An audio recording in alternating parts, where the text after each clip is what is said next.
እንደምን ከርማችኋል አድማጮቼ ተመልካቾቼ።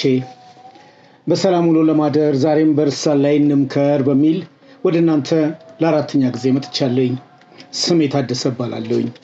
12 ያህል መጽሐፍትን ለንባብ አብቅቻለሁኝ። ለበርካታ ዓመታትም በማስተማር አገልግሎት ላይ እገኛለሁ። በቤዛ ባፕቲስት ቤተክርስቲያንም አገለግላለሁኝ።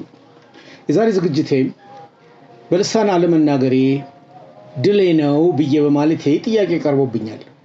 ለተጠየቅኩበት ጥያቄ የምላሽ ማብራሪያ ለመስጠት 2 ክፍሎችን አዘጋጅቻለሁ። ከራሴ ታሪክ ተነስቼ ሐሳቤን እያዳበርኩ ወደ እናንተ ለመድረስ ፈቃደኛ ነኝ። ጥሬ አስተማሪ ሆኖ መዝለቅ እንዳለበት ካመንኩኝ 40 ዓመታት አለፉ። የጌታ ጥሪ ለኔ ሆኖልኝ ዳግም ከተወለድኩ ደግሞ 50 ዓመታትን ዘለኩኝ። በዚህም ጌታዬን አመሰግናለሁኝ። አስተማሪነቴ ከእርሱ ቸርነት የተነሳ አካሉን ለማነጽ መንፈስ ቅዱስ እሱ እንደወደደ ያኔ ከጠዋቱ የሰጠኝ ስጦታ ነው።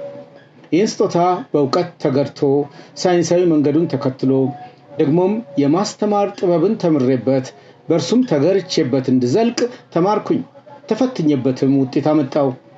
በዚህ መንገድ ከ40 የበለጡ ዓመታትን እውቀቴን ሊማሩ ለተገባቸው ሳደርስ ሰነበትኩ። በዚህ ታማኝነት ምግባሬ ተጠቅሜ ሌሎችንም ጠቅሜያለሁኝ። በእኔ እምነት በእግዚአብሔር ዘንድ አጋጣሚ የለም። በእኔ ላይ እየሆነ ያለው ውሎ እያደረ ሁሉን ለመልካም ገጣጥሞ ለክብሩ ባዋለው ጌታ እጅ ላይ እንዳላምናለሁ።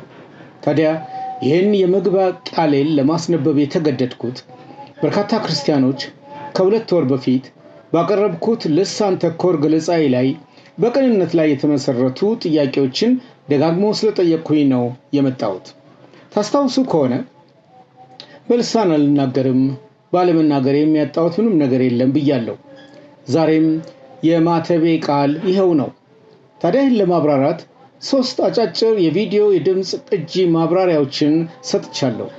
የፈለገ አሁን በስክሪኑ ላይ ሲያልፍ በምታዩት ሊንኮች በመጠቀም 3ቱንም በተከታታይ መመልከት ማጤን ትችላላችሁ።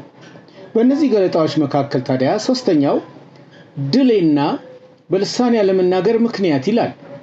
ቅን ጠያቂዎች በልሳን ባለመናገር ሽንፈት እንጂ መቼ ድልን ተቀዳጀ በማለት መምህር እባክህ ይህንን አብራራው ብላችሁኛል።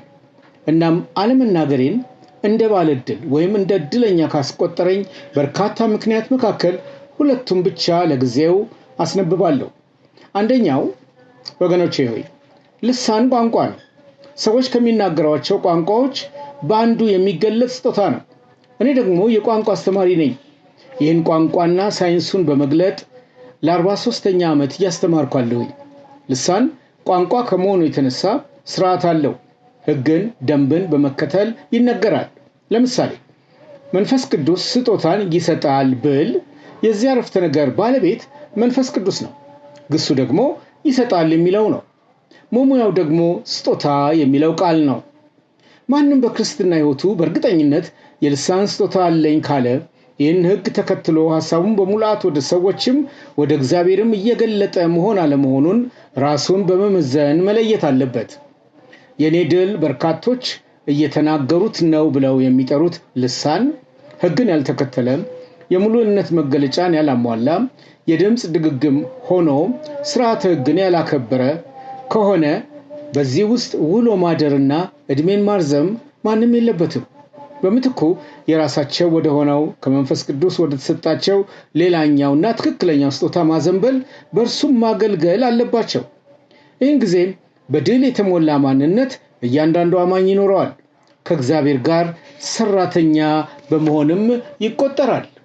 እኔ በግሌ በድል ሕይወት እየተመላለስኩ ነው። ይህን በመረዳቴም ዕድለኛ ነኝ ስል በበቂ ምክንያት ነው። ልሳን አለኝ የሚል ማንም እየተናገረበት ያለውን ልሳን ያገኘበትን ምንጩን በእርግጠኝነት ማወቅ አለበት። ይህ ነገር ከመንፈስ ቅዱስ፣ ከእግዚአብሔር፣ ከሰይጣን ወይስ ከራሴ ፍቃድ ያገኘሁት ነው ብሎ መጠየቅ አለበት። የዚህ ምርመራ ውጤት በአብዛኛው ለውጥን በራስ ላይ በማምጣት ራስን ከማግኘት ጋር ተሳስሮ ድልን ያመጣል። ድል አድራጊ ነኝ ማለት እኮ ጌታችን ኢየሱስ ክርስቶስ ወደ ፍጻሜው ሲደርስ ያለውን ለማለት በፍሬያማ ሥራ ላይ መሆን ማለት ነው። አባት ሆይ በምድር የሰጠኸኝን ሥራ ፈጽሜ አከበርኩ አለ ጌታችን ኢየሱስ ክርስቶስ። በዮሐንስ ወንጌል 17 ከ3-4 ባለው ውስጥ ይህንን ማንበብ እንችላለን። ጌታ ይህን ያለበትን መሰረታዊ ምክንያት በመረዳት የተኖረ ሕይወትን ኖሮ ለማለፍ ቅድሚያ ይሰጣል። በቅርቡ ሰዎች ሁሉ ልሳን መናገራቸው አግባብ ነው ብለው የሚያምኑ ሰዎች ራሳቸው ከሚኖሩት ክርስቲያናዊና ተግባራዊ ሕይወት ጋር ምን ያህል የተጣጣሙ ናቸው የሚል ጥያቄ ተነስቶ የተገኘው ምላሽ ቅር አስባይ እንደነበር በመጠቆም ጭብጤን ላዳብር። በልሳን ቢናገሩም በርካቶች በክርስቶስ መሆናቸውን በእርግጠኝነት ባለመረዳት ያገኙትን ዘላለማዊ ሕይወት እንኳ የሚያጡ መሆናቸውን ደፍረው የሚናገሩ መብዛታቸው፣ ስጋዊ የሆነውን ሕይወት ለመኖር ዝንባሌያቸው የጸና መሆኑ፣ ከጌታ ቃል በበለጠ በራሳቸው ተሞክሮ መታመናቸው፣ በልሳን መናገር የመንፈሳዊነት ቁንጮ ላይ እንዳደረሳቸው ማመናቸው፣ በማይናገሩት ላይ አለመታመን፣ ማግለል፣ ይህንንም በቃልና በተግባር ማሳየታቸው፣ በአጥቢያው ስራም እንዲሳተፉ አለማድረግ፣ በልሳን ትናገሪያለሽ የሚል መጠይቅ ለአገልግሎት ራሳቸውን ለሰጡ መቅረቡ የስጋዊነትና የመሸነፍ ሕይወትም መገለጫ ነው። እናም እኔ ባለመናገሬ ደስተኛ ነኝ፣ በተሰጠኝ ስጦታ ላይ እንዳተኩር በወጉ ለመጠቀም እድል አግኝቼበታለሁና። ልብ በሉልኝ፣ ቋንቋ ሕግን ወይም ስርዓትን ተከትሎ ይደረጃል፣ ሙሉነት አለው። ለሚናገርለት ጉዳይ የቃላት እጥረት ገጥሞት ሲንገዳገድ አይገኝም። ይልቅስ እልፍ ቃላት ከተገቢው አገላለጥ ጋር በማደራጀት ወደሚመለከተው ሁሉ ይደርሳል። ሁሉ ቋንቋም በአገልግሎቱ የቦታና የጊዜ ድንበርን አልፎ መልእክቱን ስለሚያደርስ የረቂቅነት ባህሪ ያለው። ከዚህም የተነሳ ሁል ጊዜ ቅርጽን ከይዘት ጋር በማጣጣም ያገለግላል። ይኸው ባህሪው በጸጋ ስጦታነት ከተገለጠው ከልሳንም ይጠበቃል። ወደ ማርያም የመጣው መልአኩ ገብርኤል ያልተማረውን ያልሰለጠነበትን ግን ማርያም ትናገር የነበረውን ልሳን ይዞ ነው ወደ እርሷ የደረሰው። በንግግር ቅብብሉ በማያሻማ ሁኔታ መግባባት በመካከላቸው ሆነ። ማለትም ላኪና ተቀባይ ተግባብተው ተአምር ሆነ። እንዲህ መላእክት እንኳ ሲናገሩ ከተገኘ የሚናገሩት ከልዑልነቱ የተነሳ ያልተለማመዱትን ከልጅነት እስከ እውቀት ተምረው ያላገኙትን ቋንቋ መሆኑን ከወዲሁ መረዳት ተገቢ ነው። ለነገሩ የበላምን እብደት ያገደችው አህያ የተናገረችው በላም ይናገረው የነበረውን ቋንቋ በማያሻማ መንገድ በገዛ ዘዬው ተጠቅማ ነበር እኮ። እሱ ታውሮ ይህንን ባይገነዘብም እግዚአብሔር ብቻ ይህን ማድረግ እንደሚችል፣ ይህም ክንውን በዚህ እንደሚገለጥ መረዳት ትልቅ በረከትን ይዞ ይመጣል። ስርዓት ያለውን የደረጀ ቋንቋ ማንም መናገር ይችላል። ይህ በድግግም በብሉይ ኪዳንም በበርካታ ገጠመኞች ተከውነዋል። ከዚሁ ጋር በማስተያየት እግዚአብሔር ለሰዎች በሚስጥር እንዲናገሩ ሌላው ሰው እንዳይሰማ ሰይጣንም ጭምር እንዳይረዳው የሚሰጠን ልሳን ስለሆነ በእርሷ አትምጡ ማለትም አግባብ አይደለም። ይህን በማመንና በመዘከር መኖር በእምነት ያለ መኖር መገለጫ ሆኖ ወንዝ ሳያሻገር ከወዲሁ ያስቀራል። ደግሞም ይህን ማመን ልዑል የሆነውን እግዚአብሔርን ዝቅ አድርጎ የሰውን ጉልበት ከፍ ከማድረግ ውጭ የሚያመጣው ውሃ ሊቋጠር የሚችል ምክንያት አይኖረውም። ሳንናገር የልባችንን ሐሳብ እንኳ የሚያውቅ እግዚአብሔር እርሱና አንተም አንቺ ብቻ የምትግባቡበት የማይተረጎም ልሳን ሰጠኝ ማለት ከእርሱ ከሆነው ባህሪ ጋር ይጋጫልና ተረጋግቶ ማጤኑ መልካም ነው። እንግዲህ ልሳን ቋንቋ ሆኖ ቀድሞም በብሉይ ኪዳን ኋላም በአዲስ ኪዳን ትርጉም ያለው ሥራ የሰራው በሐዋርያት ሥራ ምዕራፍ 2 ላይ በተገለጠበት መንገድ መሆኑን ማንም ልብ ሊለው ይገባል። ሐዋርያቱ የሚናገሩትን ቋንቋ ልብ አላሉትም፣ ለራሳቸው አይረዱትም። ግን የእነርሱን የሚሰማና የሚረዳ ምላሽም የሚሰጥ ሕዝብ በዚያ ነበር። በሐዋርያቱ አንደበት ላይ የተለያዩ ቋንቋዎች፣ ልሳኖች ኖረዋል። ሁሉ በመንፈስ ቅዱስ በመነዳት ይናገራል። መደናገር፣ መሳከር፣ የድምፅ ከፍታ እንጂ እብዶች መካከል ተገኘው እንደ የሚያስብል መጫጫው በዛ አልነበረም። ምክንያቱም በሁሉም ቋንቋ ሲነገር ሰሚዎች በወጉ ያደምጡ፣ ይረዱና ምላሽ ይሰጡበት ነበር። ልሳን እንዲህ ነው። ይህም ድምፅ በሆነ ጊዜ ይላል የእግዚአብሔር ቃል። ይህም ድምፅ በሆነ ጊዜ ሕዝብ ሁሉ ተሰበሰቡ።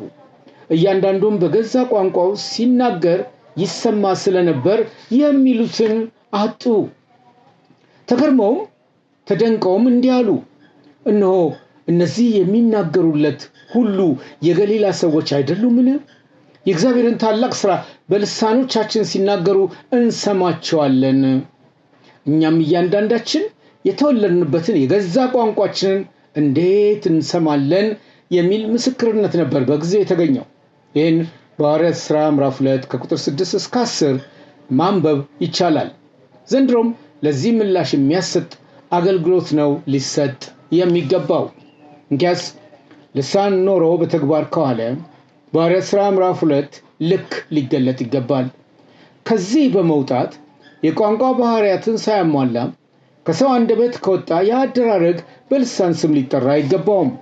እኔ በነፃነት እንድኖር ክርስቶስ ነፃ አወጣኝ ድለኛ ነኝ ስል እድገት የማያሳይ ስርዓት ይዞ የማይገለጥ የድምፅ ድግግም ብቻ የሆነ ስርዓተ ሰዋሰውን ለይቼ ላወጣለት የማልችለውን ድምፅ ባለ ማሰማቴ እድለኛ ነኝ ማለቴ ነው። ወገኖች ሆይ አባቶች ጠርጥር ከገንፎም ውስጥ ይኖራል ስንጥር ማለታቸውን አንዘንጋ። ልሳን ቋንቋ መሆኑን በመገንዘብ በእናንተ ዘንድ ያለው በዚህ መንገድ ታስቦ የተጣጣመ ካልሆነ ምን ማድረግ አለብኝ ብላችሁ ራሳችሁን መፈተሽ መመራመር ስራችሁ ሊሆንና የተግባር ሰው በመሆን ወደ ትክክለኛው ከጌታ ወዳገኛችሁ ስጦታ ዞር በማለት በዚያ ትበለጽጉ ዘንድ ይገባል። ሁሌም ልባችሁና ቃላችሁ አካሉን ከማነጽ ጋር ይጣጣም። ስጦታዎች ሁሉ አካሉን ከማነጽ ጋር ለብዙዎች መባረክ ምክንያት እንዲሆኑ የተለገሱ ናቸው። ራስንና ራስን ብቻ ለማነጽ ምክንያት እንዲሆኑ ራሳችን ለራሳችን አድርገናቸው ከሆነ መልሰን ራሳችንን በመፈተሽ እንዝለቅ። እንግዲህ ወገኖቼ ክፍል 4ን በዚህ አጠናቅቄያለሁ። መግቢያ ላይ እንዳልኩት በሰላም ውሎ ለማደር ዛሬም በልሳን ላይ መምከር ምንም ክፋት የለውም። በመንፈሳዊ እድገታችን እየበለጸግን ጤናማውን አስተምሮ ይዘን እንድንዘልቅ ይረዳናል። እንግዲህ ሁለተኛው ምክንያቴን ደግሞ በክፍል 5 በቀጣይ አመጣላችኋለሁ።